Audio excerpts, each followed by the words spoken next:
વિદ્યાર્થી મિત્રો, હવે આપણે ગુજરાત બોર્ડ ધોરણ 10 ચેપ્ટર 9 ત્રિકોણમિતિના ઉપયોગો એ વિશે અભ્યાસ કરીશું. મોટેભાગે ત્રિકોણમિતિના ઉપયોગોમાં આપણે ધોરણ 10 માટે ફક્ત કાટકોણ ત્રિકોણનો જ ઉપયોગ કરવાનો છે. આપણે તો ત્રિકોણ એબીસીમાં ખૂણો બી બરાબર 90°, એબી તથા બીસી કાટકોણો બનાવતી બે બાજુઓ છે. એબી તથા બીસી બે કાટખૂણો બનાવતી બાજુઓ છે. કાટખૂણાની સામેની બાજુ શું કહેવામાં આવે છે? કર્ણ કહેવાય.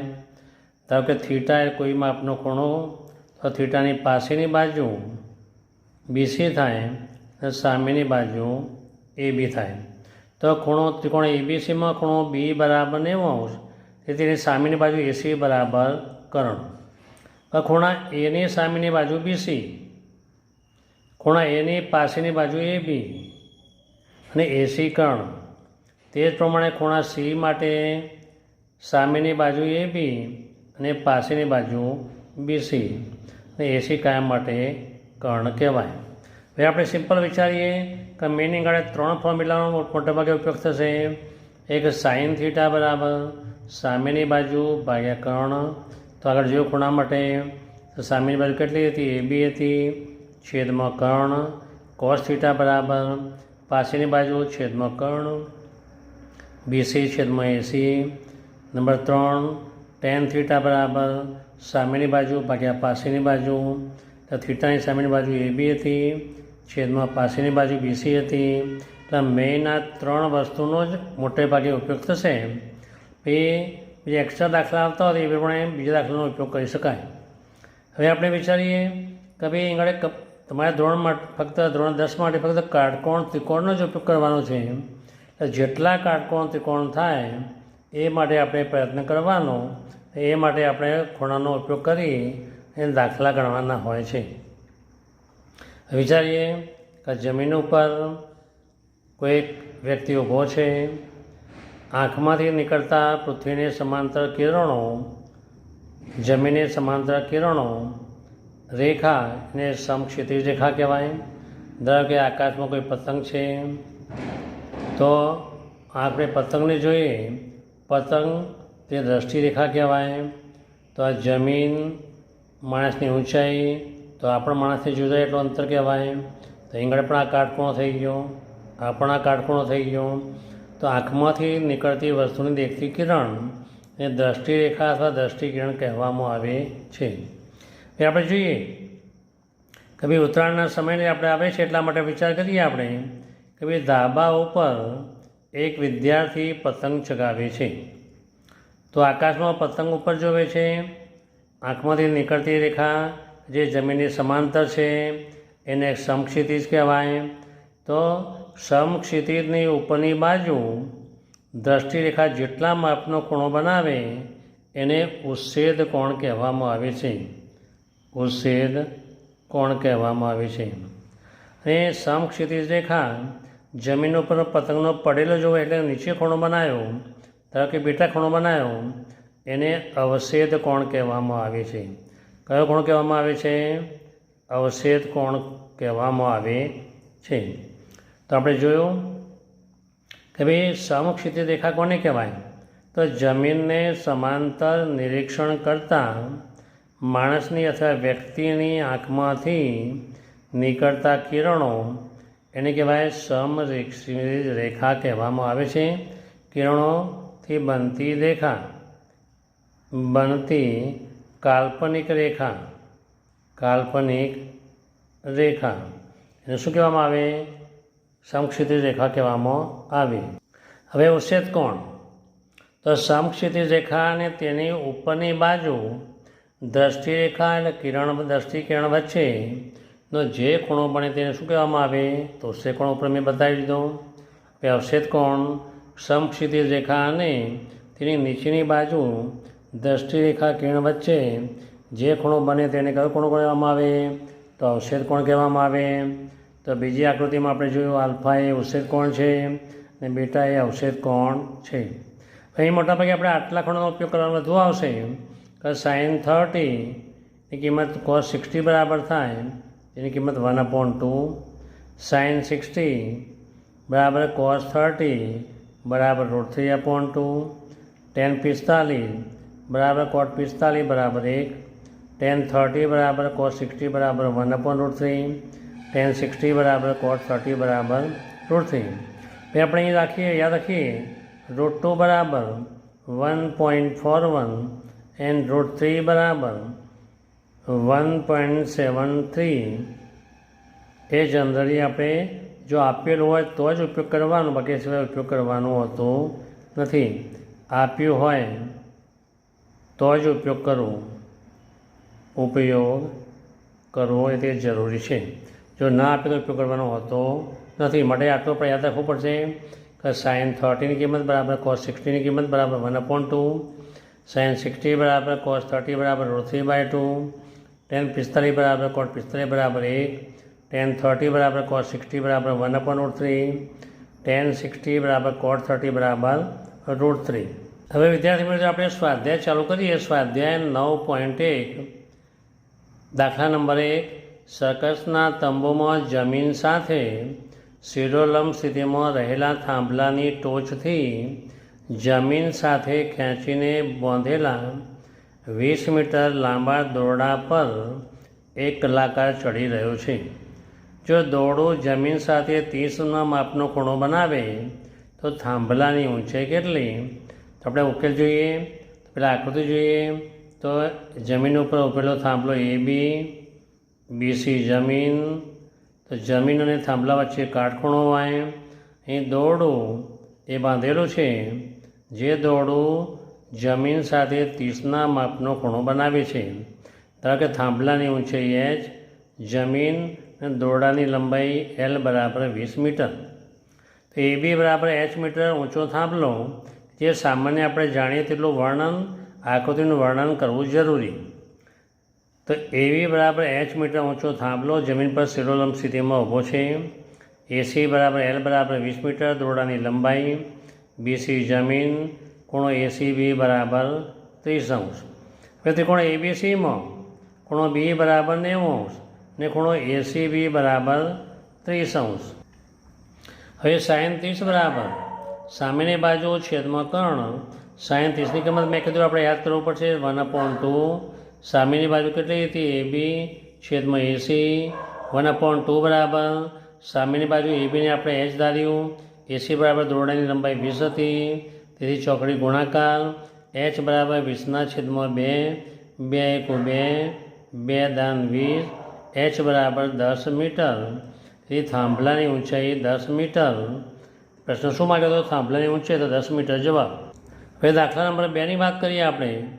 વાવાઝોડાના કારણે એક ઝાડ એવી રીતે ભાંગીને વળી જાય છે કે જેથી તેની ટોચ જમીન સાથે 30ના માપનો ખૂણો બનાવે તે જમીનને સ્પર્શે છે. ઝાડની જમીનને સ્પર્શતી ટોચ અને ઝાડના થડ વચ્ચેનું અંતર 8 મીટર છે. તો ઝાડની ઊંચાઈ શોધો. જો આકૃતિમાં એ વૃક્ષ આપેલું, મોટું ઝાડ આપેલું છે, તો ઝાડ આટલો ભાગ વળ્યા વગરનો ભાગ એટલે ઉભેલો ભાગ, અને જે આટલો ભાગ હતો બીડી જેટલો ભાગ, જે AC બરાબર થાય, જે વળી ગયેલો ભાગ, જે વૃક્ષની ટોચ એ જમીનને સ્પર્શે છે ને જમીન સાથે 30° માપનો ખૂણો બનાવે છે. એટલે ધારો કે આપણે અહીં આગળ L લઈએ તો આપણે L થાય, તૂટ્યા વગરનો ભાગને H. તો આકૃતિમાં દર્શાવ્યા મુજબ બીડી વૃક્ષની ઊંચાઈ છે, BC બરાબર H વૃક્ષનો તૂટ્યા વગર ઊભેલો ભાગ, AC બરાબર L વૃક્ષને વળી ગયેલો તૂટેલો ભાગ કે જે જમીનને સ્પર્શે છે. વૃક્ષની ટોચ, વૃક્ષની ઊંચાઈ BD બરાબર CA વત્તા BC, CD વત્તા BC. C અને BC કેટલું હતું? ઇક્વલ હતું, એટલે CD વત્તા BC.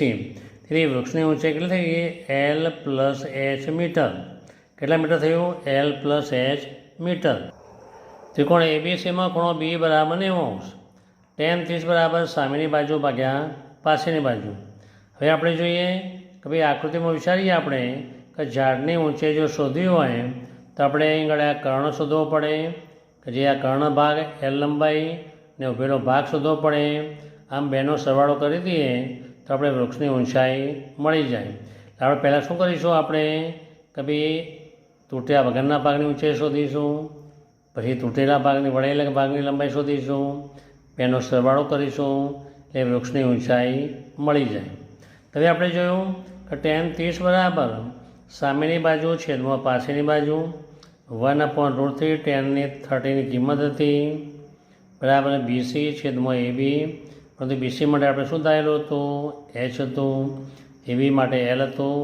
લંબાઈ કેટલી હતી, 8 મીટર જમીન અહીં ગળી હતી, તો 8 મીટર દૂર એ સ્પર્શતું હતું એટલે AB બરાબર 8 મીટર. વૃક્ષના થડ અને ટોચ વચ્ચેનું અંતર જમીન પર સ્પર્શતું અંતર એટલે 8 મીટર મૂકી દીધું B બરાબર. તો ક્રોસ મલ્ટીપ્લાય H બરાબર 8/√3 મીટર. તો આપણે ધારો કે નંબર 1 આપી દઈએ. પછી હવે પાછળની બાજુ શોધવા, કર્ણ શોધવા માટે cos 30 બરાબર પાછળની બાજુ છેદમાં કર્ણ. cos 30ની કિંમત મેં કીધું યાદ કરવાની, જે √3/2 થાય. AB છેદમાં AC, AB પાછળની બાજુ હતી, AC કર્ણ હતો. √3/2 બરાબર ABની કિંમત કેટલી હતી, 8 હતી. AC બરાબર 8 × 2/√3 એટલે 8 × 2 = 16√3, જે AC બરાબર L બરાબર 16√3 મીટરની લંબાઈ થઈ ગઈ. હવે આપણે શોધવાનું છે વૃક્ષની ઊંચાઈ. શી માટે વાત કરીએ, આપણે વૃક્ષની ઊંચાઈની વાત કરીએ તો વૃક્ષની ઊંચાઈ બરાબર H વત્તા L. વૃક્ષની ઊંચાઈ બરાબર 8√3 વત્તા 16√3, લસા √3 થયો. 8 × 8 વત્તાના વત્તા 16 × 16, 16 × 8 24 છેદમાં √3.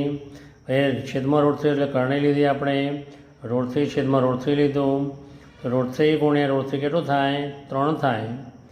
24 √3 છેદમાં 3, 3 × 1 3, 3 × 8 24. તેથી વૃક્ષની ઊંચાઈ 8√3 મીટર થાય. તેથી વૃક્ષની ઊંચાઈ 8√3 મીટર એ આપણો જવાબ. વિદ્યાર્થી મિત્રો, હવે દાખલા નંબર 3ની વાત કરીએ. એક ઠેકેદારે મતલબ કોન્ટ્રાક્ટરે બાળકોને રમવા માટે બગીચામાં 2 લપસણી લગાવવાની છે. આ માટે તેણે 5 વર્ષથી ઓછી ઉંમરના બાળકો માટે જમીનથી ઉપરનો છેડો 1.5 મીટર રહે ને જમીન સાથે 30° ખૂણો બનાવે. એટલે કે આ ઓછો ઢાળવાળો, જે 5 વર્ષથી નીચેના બાળકો માટે, એ 5 વર્ષથી ઉપરના બાળકો માટે વધુ ઢાળવાળો જમીનથી 3 મીટર ઊંચાઈવાળો બનાવે છે. તો બંને લપસણીની લંબાઈ, એટલે આપણે AC લપસણીની લંબાઈ અને PR લપસણીની લંબાઈ એ આપણે અહીં શોધવાની છે. હવે આપણે આકૃતિમાં જોઈએ કે ભાઈ AC શું હતું, લપસણીની લંબાઈ, ખૂણો 30° હતો, θ બરાબર 30°. ઊંચાઈ કેટલી હતી, 1.5 મીટર, જે 5 વર્ષથી ઓછી ઉંમરના બાળકો માટેની લપસણી હતી. તો BC જમીન, AB 1.5 મીટર, લપસણીની ઊંચાઈ કેટલી, ઊંચાઈ બરાબર 1.5 મીટર, ખૂણો BCA બરાબર 30°. તો AC લપસણીની લંબાઈ થાય. એ તો વિચારીએ આપણે ત્રિકોણ ABCમાં, તો ખૂણો B બરાબર કેટલો થઈ ગયો, 30° થાય. B બરાબર 90° થાય. ખૂણો C બરાબર 30°. તો sin 30 બરાબર સામેની બાજુ છેદમાં કર્ણ. sin 30ની કિંમત 1/2 બરાબર 1.5/AC, ચોકડી ગુણાકાર. AC બરાબર 1.5 × 2, 1.5 × 2 કરીએ, AC બરાબર 3 મીટર થાય. તેથી 5 વર્ષથી નાના બાળકોની લપસણીની લંબાઈ 3 મીટર એ જવાબ.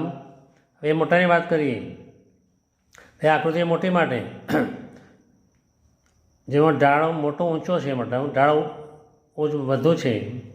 5 વર્ષથી મોટી ઉંમરના બાળકો માટે તો લપસણી QR જમીન છે, PQ બરાબર 3 મીટર, લપસણીનો ખૂણો QRP બરાબર 60°. તો PQ શું હતું, 3 મીટર લપસણીની ઊંચાઈ, 3 મીટર લપસણીની ઊંચાઈ. પીઆર તો લંબચોરસ, આ પીઆર હતી એ લંબચોરસ હતી. ત્રિકોણ પી ક્યુ આરમાં ખૂણો ક્યુ બરાબર 90° ને ખૂણો આર બરાબર 60°. હવે સાઇન 60 બરાબર તો સામેની બાજુ છેદમાં કર્ણ પીક્યુ છેદમાં પીઆર. એ સાઇન 60ની કિંમત જોઈએ. √3/2 બરાબર પીક્યુની કિંમત 3 છેદમાં પીઆર. તેથી પીઆર બરાબર ચોકડી ગુણાકાર 2 × 3 છેદમાં √3. એ કરણી લે. કેમ કરણી લેવાનું કારણ શું હતું કે છેદમાં વર્ગમૂળમાં હતું એ વર્ગમૂળ કાઢવા માટે.